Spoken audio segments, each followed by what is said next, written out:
ஸ்ரீ மாதுரை நமகா. சென்னை அடையார் சர்வசக்தி பீடத்திலிருந்து அருள்பாக்கம்மா ரேணுகா தேவி.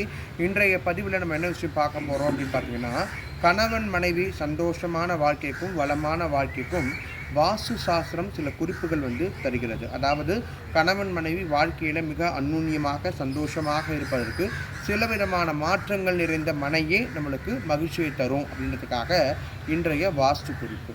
அதாவது எந்த வீட்டில் சமையல் அறையும் படுக்கை அறையும் ஒன்றாக பக்கத்தில் இருக்கோ அந்த வீட்டில் கணவன் மனைவி ஒற்றுமையாக இருப்பார்கள். மேலும் எல்லா அறையை விட மாஸ்டர் பெட்ரூம் கண்டிப்பாக பெருசாக இருக்கணும். அப்படி இருந்தால் அந்த அறை காற்றோட்டம் உள்ளதாகவும் கணவன் மனைவி வாழ்க்கை சிறந்து அமைவதற்கும் வழிவகை செய்யும். மேலும் கணவன் மனைவி ஒரே கட்டில் தான் படுக்கணும். கணவனுடைய இடது புறத்தில் மனைவி படுத்து உறங்கணும். இதை நீங்கள் பின்பற்றி வரும்பொழுது உங்களுடைய வாழ்க்கையில் கருத்து வேறுபாடுகள் ஏற்படாது. அப்படி ஏற்பட்டாலும் அது உடனடியாக காணாமல் போயிடும். திறந்த கணவன் மனைவி வாழ்க்கைக்கு இது உங்களுக்கு உதவி புரியும். இந்த பதிவு சம்பந்தமாக எந்த விதமான கருத்துக்கள் இருந்தாலும் உங்களுடைய கருத்துக்களை எங்களுக்கு கமெண்ட்ஸ் மூலமாக தெரிவிங்க. நன்றி. சிவாய நம.